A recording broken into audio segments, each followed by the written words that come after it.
All right, so now we're gonna do walking. Warm up. Yes. Leash pressure drills. Yes. Yes. Take steps back. Yes. Reward here. We're gonna walk along the wall. Good.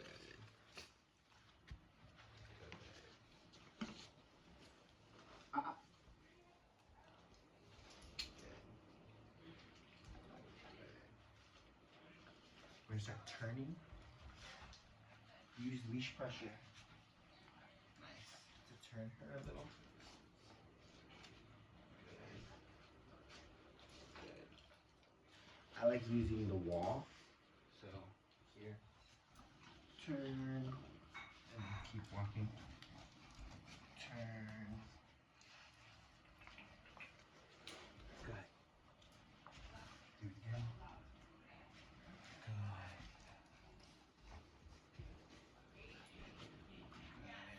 Good. Yes.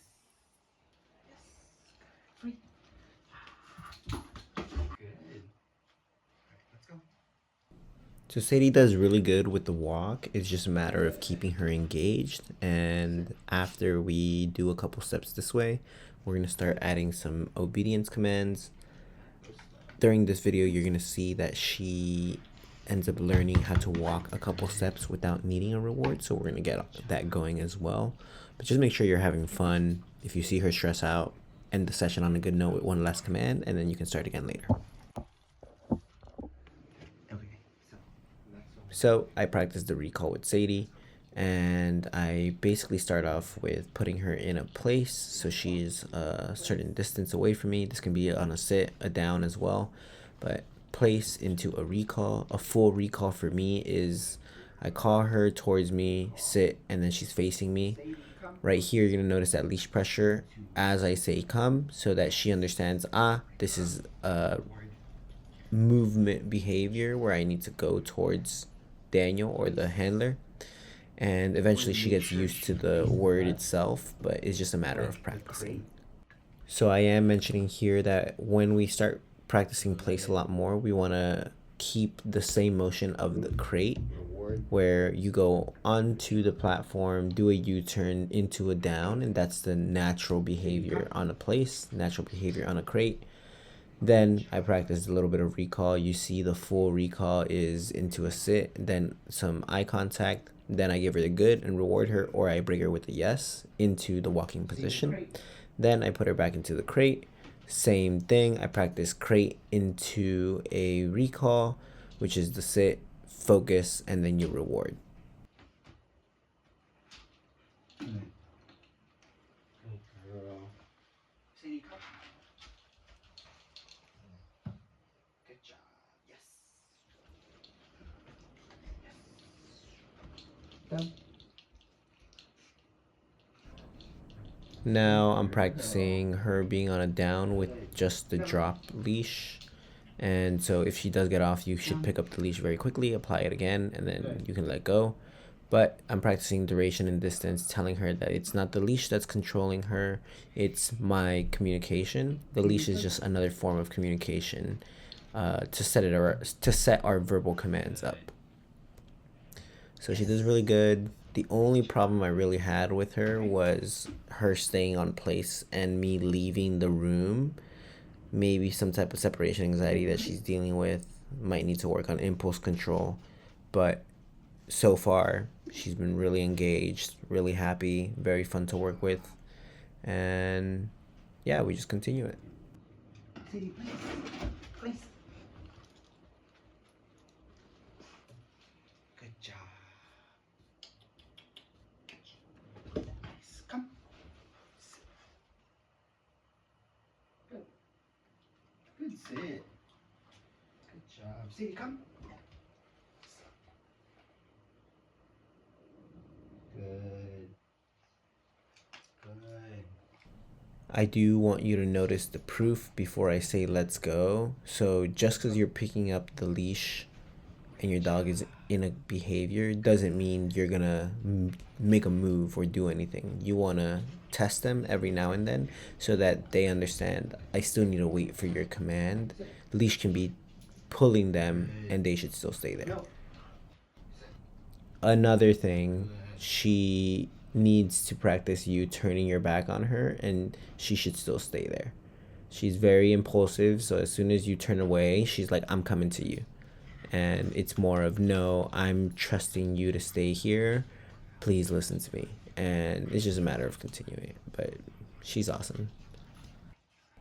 After a little rub, then I tell her to continue going. We do a little spin work. She gets a little stuck with the spin right now, so I recommend guiding her a little bit more. If you need to use leash pressure, go ahead and use the leash pressure.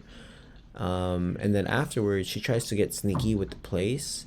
I recommend not just with the place, but with the sit, down, everything, to reward only for the exact behavior you want, because then they're gonna get used to just doing that behavior that you reward. So if you give a reward when they're like butt on the air, still up when she was supposed to be in the place, she's gonna keep doing that.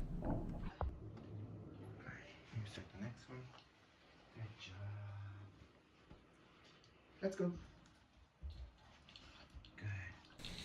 So yeah, we are going to start extending the walk now. So you want to lift your hand up a couple inches from her face. That is going to create a focal point.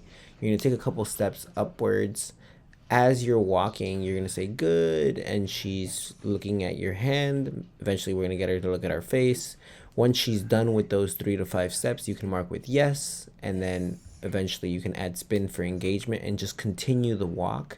She's going to start learning this is the best thing she should do. She's super engaged right now, and we want to keep that engagement going, not just here, but we want to keep it going down for a potty break. We also want to keep it outside, and we'll build to it. But right now she's been doing really good. Right, we have the martingale, and so I do believe the next step is the slip lead, where we add a little more precision and she doesn't pull as much because she can't, but she needs to learn that the best choice is to stay engaged in the behavior that we asked her for. But yeah, here I'm trying to see what she does. She usually gets a little bit aroused when someone's petting her, and so you see she's like yes yes, and then boom, little jump. So I was ready for that and I said no, put her back, and she got rewarded for a sit, which is the best choice she should do. Eventually she will stop jumping, but she needs to get out of the habit of it first, and so it's all about preventing her. So right here she wanted to, and then she stopped herself, right? So it's a matter of continuing it, not letting her get away with it, and then slowly she'll make that right decision, and we'll have an awesome life with her. So moving forward, I end up practicing place a lot more, and place with duration and distance. So I know it's very time consuming sometimes to do these exercises, but it's very necessary, especially when she's outside. You can see she's super impulsive. I just went outside and she was like, I'm out of here, I want to go with you. So we want to work on impulse control, and me leaving was also a distraction, so I kind of set her up for failure. I thought she could handle it, but she couldn't. And so you're going to see me fail a couple times because I want to see where she's at, and she did okay on the first one, but then after this one, she just, I don't know what happened. She was just like, I don't want to do this anymore, and she kept breaking it and breaking it and breaking it. And I even felt her get frustrated. So after maybe like 3 to 4 times she broke it, that's when I decided, you know what, let me try something else. And I think I decided to just proof inside the room. Then I decided to proof while I was trying to go outside the room. And I think right here, yeah, right here is where I felt she was getting frustrated. So instead of me adding on to the frustration, or me sticking to the goal of I want you to stay there, then I was like, okay, how can I help you better understand this? And then I decided to just proof inside the room. So Yeah, our dogs will not get it right on the first time all the time, but it's a matter of understanding how to continue the exercise without necessarily adding on to the stress or frustration and keeping it very clear for our dog. So here, only a couple tugs and then rewarded her and then she broke it. So she did good and then she didn't. And that's part of training, part of life. And these dogs have helped me understand all of that. But just take it slow and she will start getting it a lot better. Nope. I would say here I decided to give her a water break because it seemed like she was just like, I'm not gonna do this anymore. And I was like, yeah, let's just end on a good note one more time. And then I'm gonna give you some water. So you're gonna see her after this. Good.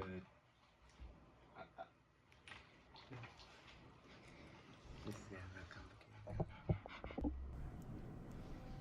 Alrighty, so we're back, and I did give her a water break because she needed some water. And after that, she was actually like, "Oh yeah, I kind of want to participate more." So what I did was started where I left off, which was doing the proofing, adding the duration, and just continuing it all. Then eventually, I started going outside of the room while proofing, and she did really good. So I do stay with good for a little bit longer than necessary, but it's because I'm working on duration. If I was working on just teaching a command, I would practice speed over duration and I would mark with yes a lot more. But here I'm teaching her a good reward and still stay there because you're going to need to stay there. You can see here I'm kind of wiggling around, trying to add a distraction while not really creating too much of a distraction. So I used myself, moved around. She wanted to get up. I saw her tail wag. I saw her body move. And then I was like, no, you're still going to stay there. And she did. So she made the right choice. I rewarded her on there. Notice how I'm still saying good, still proofing and saying good, and letting her know, yes, continue doing this stuff. And then I start proofing from different angles, not just from the same angle. Here, she got off, rewarded after this proof, not after I put her down. And I want her to understand that sometimes I'm going to reward after each proof or after a second proof. It's more on me to decide when I give it to her, not whenever she wants it or whenever she gets up. And the next thing is going to be breaking her off, stretching those legs for a bit, doing a little spin, and then back on again. And yeah, so just keep practicing this part. You can practice it inside this room, you can practice it in the living room, you can practice it in the little patio, wherever you want to go, maybe even outside in the hallway, so that they can start understanding any environment that they tell me to do this, they're going to follow through and make sure that I do it. Remember, if you're in a new environment, I recommend doing it speed over duration so that they get it clear in their head. Ah, yes, I only need to do it for 1 to 2 seconds and they're going to break me off and then we're going to do something else. Good.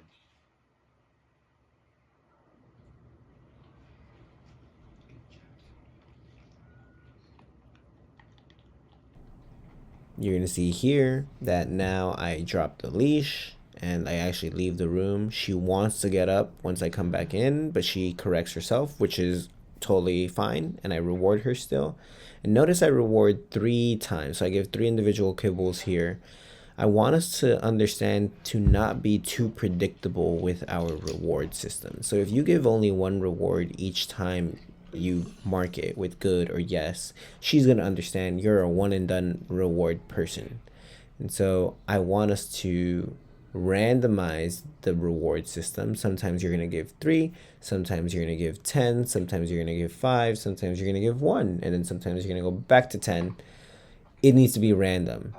And that's where it works not just with place, but it works with yes, it works with any other command that we're doing to give a random reward so that they know to listen and they don't have a prediction of how much we're going to give them. We just keep them on their toes. We keep it very fun. And yeah. So now we move on to relaxing, and this is what I promised of observing her. And you can see here, like, she's trying to mouth me. She used that little paw so she can provoke me to interact with her. She's trying to go around me, so she's figuring out what she should do. This is after a session, so she's a little tired, but I'm using leash pressure to keep her away because she's kind of pressuring me to interact with her. And the best decision that she should do is settle on her own. What I'm teaching is peace and calmness. This is the best type of interaction we want from our dog. And there we go. She gave it right after a couple seconds. I wait a little bit and I'm doing more of a massage instead of a pet.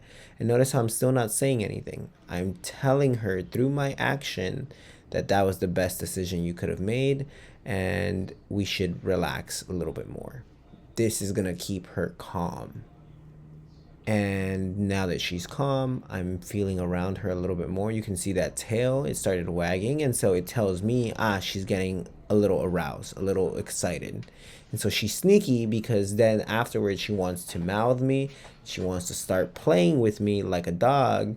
And that's where I tell her, nope, I'm not to play like that. I don't play like that. And as long as you're not on me, you can act however you want to act, but I'm grabbing the leash just in case she does do stuff. So right here, she's trying to rub up on me. She's trying to step on me and maybe check out from the training.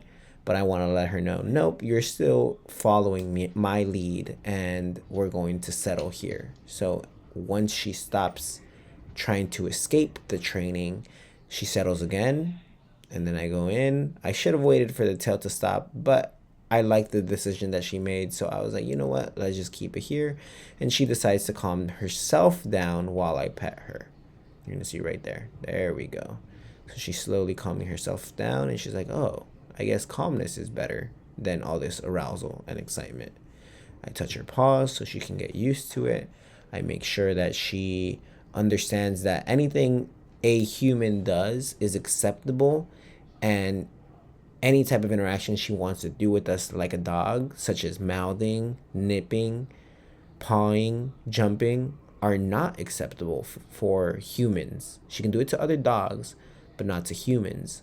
And this is where the saying of if you treat your dog like a human, your dog will treat you like a dog comes, because then they start understanding, oh, so you're one of us. And it's like, no, I'm not. And you have to make it very clear to them. And it's just a matter of repeating it. So here she's trying to mouth me, and I have my hand right there to kind of avoid her reaching over. But she's still kind of going a little bit more. I give a little and she's like, come on, let's go. And I'm like, no, I'm good. And so she finds a way to exert all that energy on her own by kind of rubbing or digging on the rug and kind of like letting it out that way. And then she's like, fine, I'll stay here. And I'm like, that's fine. Little tantrum moment. She's like, I hate this. And I'm like, you could do what you want to do. I'm still going to be me. I am not going to interact with you when you're like that. When she settles, I'm like, perfect. Are you done? And that's it. And eventually she's going to stop doing that tantrum and she's going to give this. And so after all of that, I'm rewarding her for that relaxed state of mind. We're going to see how she does afterwards. She's going to get a little bit calm. I'm going to let her be. And then afterward, I'm going to reward her after the whole process.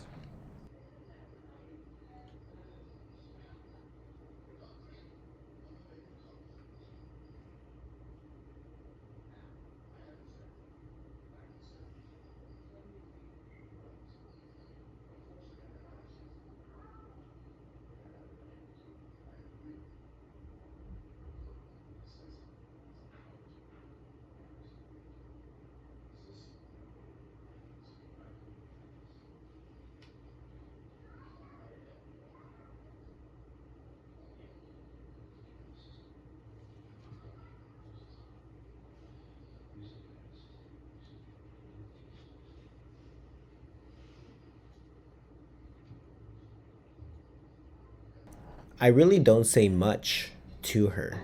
It's the actions speaking louder than my words, telling her that's the best way to be. Reward again for the calmness. I did just label that behavior as relax, and then you're all done.